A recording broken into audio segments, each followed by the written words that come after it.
Hello friends, welcome to my channel secret passage. दोस्तों, आज मैं आपको बता रही हूँ ब्रेकअप जैसी सिचुएशन से बाहर आने के तरीके। जनरली ये मेरा टॉपिक है ही नहीं, पर जनरली मुझे हॉरर या हॉन्टेड टॉपिक्स पे बातें करना अच्छा लगता है। पर ये ब्रेकअप थोड़े टाइम पहले मेरा पर्सनल एक्सपीरियंस रह चुका है, तो मैं वो आपके साथ शेयर करना चाहती हूँ, क्योंकि ये सिचुएशन को हमें केयरफुली हैंडल करना होता है। क्योंकि ब्रेकअप जैसे सिचुएशन से आप डिप्रेशन का भी शिकार हो सकते हो, या फिर बुरे भले ख्यालात भी दिमाग में आते हैं, या फिर चलो अच्छा महसूस नहीं होता, जीने की भी वजह नहीं मिलती है। सो आप कुछ गलत कदम ना उठा लो। उससे तो बेटर है कि आप कुछ रास्ते हैं मेरे पास, वो आप एक बार सुन लो। और मेरा खुद का एक्सपीरियंस ये बोलता है कि अगर आपका सीरियस रिलेशनशिप में थे और ब्रेकअप हो गया है, तो ये आपको काफी हद तक हेल्पफुल रहेगा। तो विदाउट वेस्टिंग टाइम आइए देखते हैं कि ब्रेकअप में से बाहर कैसे आए। Number 1, cut all the contacts. आपको इस हादसे में से बाहर निकलना है, तो आप उनके साथ के सारे कॉन्टेक्ट्स तोड़ दीजिए। इवन आप सोशल मीडियाज जैसे फेसबुक, इंस्टाग्राम, उनमें से भी उनको डिलीट कर दीजिए। उनके साथ आप कोई कॉमन ग्रुप में हो तो उनमें से भी आप निकल जाओ। और एज अ फ्रेंड बात करने की भी कोशिश मत कीजिए, क्योंकि जनरली लव रिलेशनशिप में होते हो तब उसके बाद आप एज अ फ्रेंड नहीं रह सकते। तो उनके साथ कम्युनिकेशन तभी स्टार्ट कीजिए जब आप इस ब्रेकअप वाले हादसे में से पूरी तरह से बाहर निकले। क्योंकि आप जब एज अ फ्रेंड रहोगे तो आपके पास तो चलो सॉफ्ट कॉर्नर है आप, तो कहीं ना कहीं वो फीलिंग रहेगी। सो आपको आगे बढ़ने का मौका नहीं मिलेगा, और हमेशा आपको ऐसी होप रहेगी कि शायद वो वापस आ जाए, शायद वो वापस आ जाए। So don't do that, cut all the contacts. आप सिर्फ अपना सोचो, अपने बारे में सोचो। मेरा एक्सपीरियंस बताऊँ तो उसने मुझे बोल दिया था कि हमारा कोई रिलेशन आगे नहीं बढ़ सकता, हमारे घर में प्रॉब्लम हो सकती है, हम एक कास्ट के नहीं है, वो व्हाटएवर। उसके बाद भी मैंने उससे बातें करना चालू रखा। तो हुआ ये कि मुझे एक होप रहती थी कि नहीं वो आएगा, नहीं वो वापिस आएगा, नहीं वो वापिस आएगा। फिर उसने तो कहीं और सगाई कर ली, तो वो होप मेरी तब जाके मरी, और तब तक बहुत देर हो चुकी थी।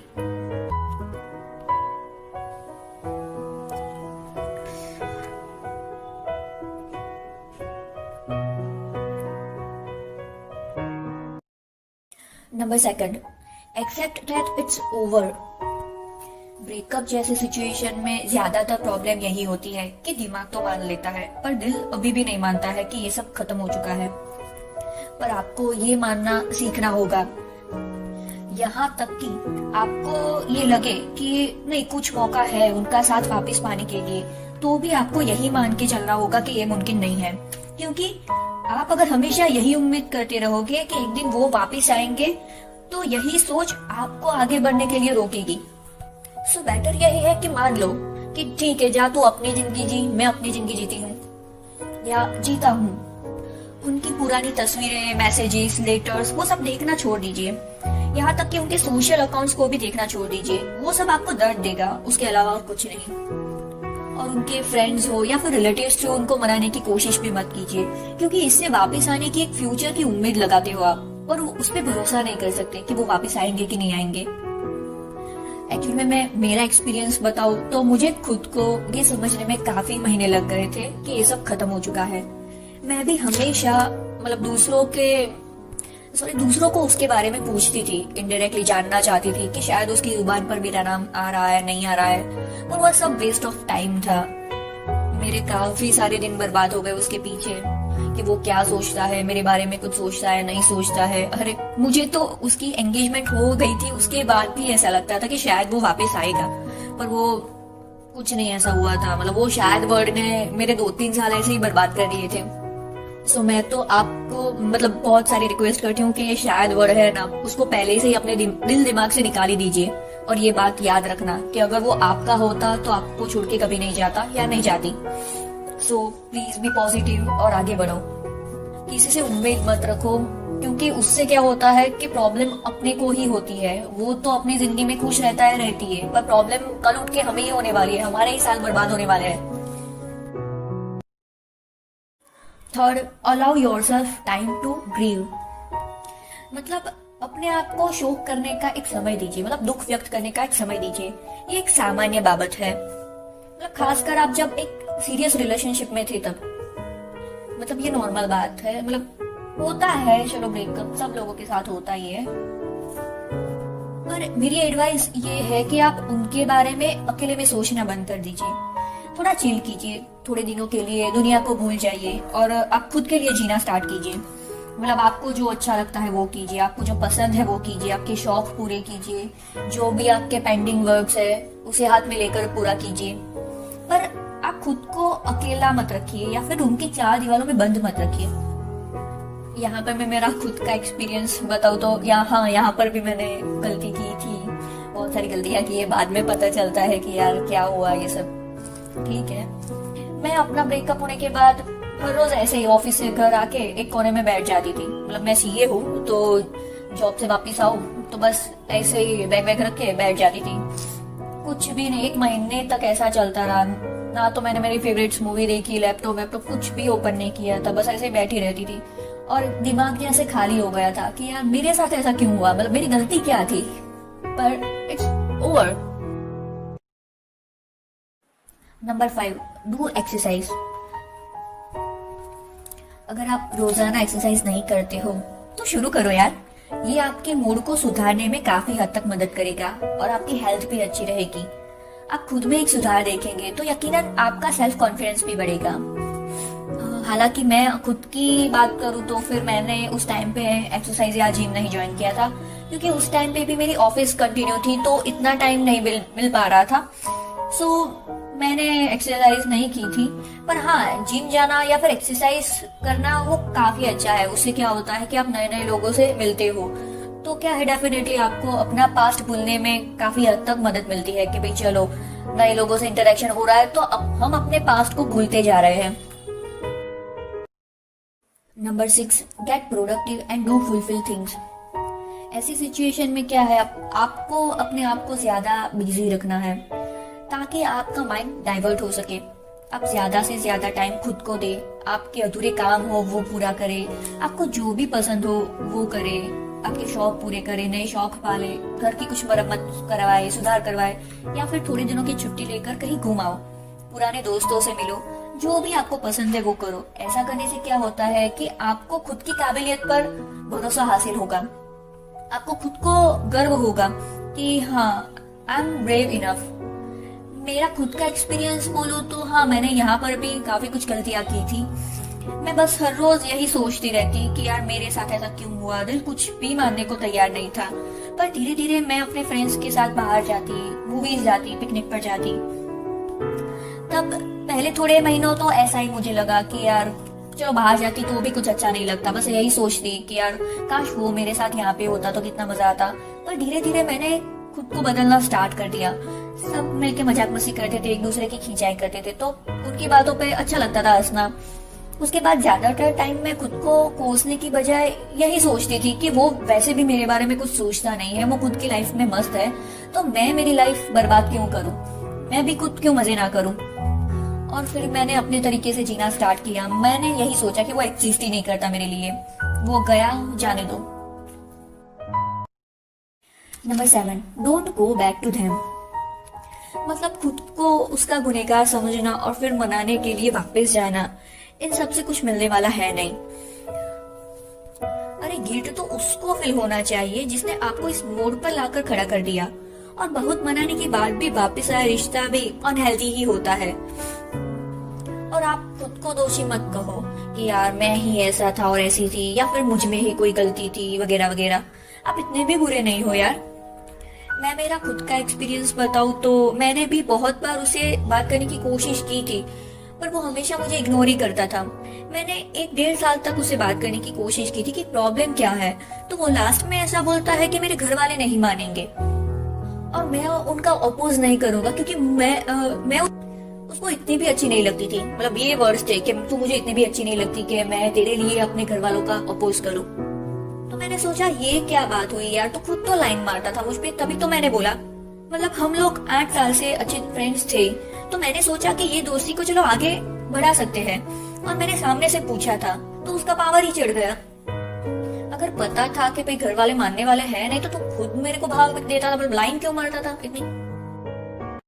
Number 8, take them off the pedestal. ये बहुत नॉर्मल बात है कि जब हमें कोई रिजेक्ट करता है तो हम उनके कई नकारात्मक गुणों को अनदेखा करते हैं। हम उन्हें आदर्श ही मानते हैं। जैसा कि मैंने पहले भी बताया कि आप खुद को दोषी मानने लगते हो, पर आपको ये जानना भी जरूरी होता है कि वो भी परफेक्ट नहीं है, वो भी एक ह्यूमन बीइंग ही है, उनकी भी खामियां होती है। जब तक ये आप एक्सेप्ट नहीं करते हो तब तक आपको खुद पर भरोसा नहीं आता है। मैं खुद का एक्सपीरियंस बताऊं तो मेरे साथ भी ये सिचुएशन आई थी। मैं भी यही सोचती थी कि मेरी ही कुछ गलती रही होगी, तो वो ऐसा बिहेव करता है। मतलब ब्रेकअप के बाद भी यही लगता था कि यार मेरी कुछ गलतियां होगी तो ये सब हुआ, मेरी दुनिया में तो कुछ रहा ही नहीं, सब कुछ चला गया। मतलब वो तो बहुत ही अच्छा था, मैंने कोई अच्छा लड़का गवा दिया, सर्वगुण संपन्न लड़का गवा दिया। बस ये हूँ यार। फिर भी मैं यही सोचती थी कि मैं कोई जीरो हूँ। मेरे पापा ने खुद ये बोला था कि तू है खुद का सेल्फ कॉन्फिडेंस गवा बैठी है। अब जो होना था वो हो गया। पापा ने यही बोला था कि देखना उस लड़के का नक्की भी हो जाएगा और ये उसकी आस में बैठी रहेगी, और हुआ भी यही था। Number 9, understand you are not worthless. मतलब कि आप ये मत समझो कि आप बेकार हो। कई बार ऐसे सिचुएशन में ऐसा होता है कि आप खुद में खामियां और गलतियां ढूंढने लगते हैं। आप खुद को बेकार समझते हो। उन्होंने आपको छोड़ दिया इसका मतलब ये नहीं कि आप बेकार हो। आपका मूल्य इस बात पर आधारित नहीं है कि कोई व्यक्ति आपके साथ रहना चाहता है कि नहीं चाहता है, पर इस बात पर आधारित है कि आप खुद को किस तरह से देखते हो।